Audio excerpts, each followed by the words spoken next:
Rachel woke with a sense of absence. The world felt muted, but she couldn't place it, couldn't think. James seemed distant too, as he sat at the breakfast table, nodding to his coffee, deep in conversation with someone, somewhere. She tried to speak, but the words came out strange, smaller. Morning, she managed, but he didn't look up. She dressed for the day, the cityscape a blur beyond a window, gleaming towers with a mild congestion. Normally, she'd have felt the pull of it all. Schedules, conversations, a pulse of activity in the air. James was already gone by the time she needed his advice. The hum of his life moving on without her. The streets were a blur of nameless faces, all locked into some private rhythm she couldn't identify with.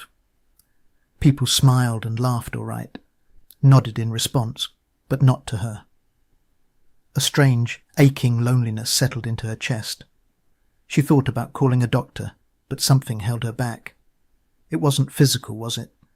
Just a strange mood, a fog she couldn't shake. But as the hours passed, the fog thickened.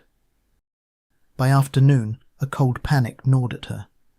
Something was wrong.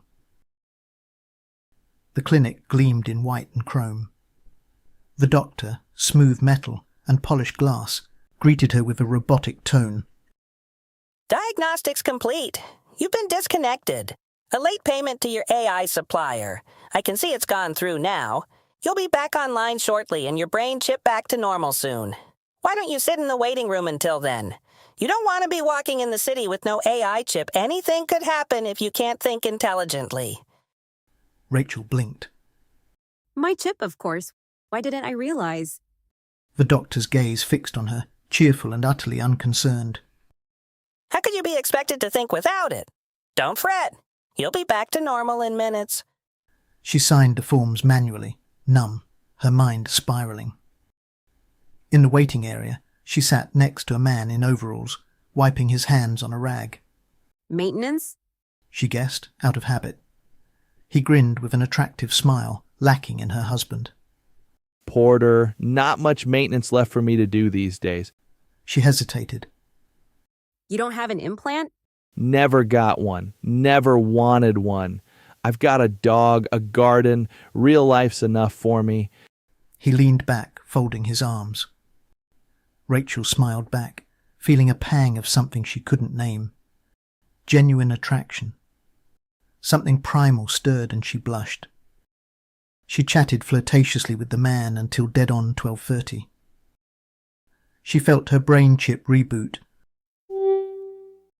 and the flood of the world's population clicked back into focus. James's voice in her mind, the city's pulse in her chest. She stood up and turned to the porter, patiently waiting for her to finish her sentence. She smiled down at him, but the warmth she'd felt before was already gone. Her eye display tagged him.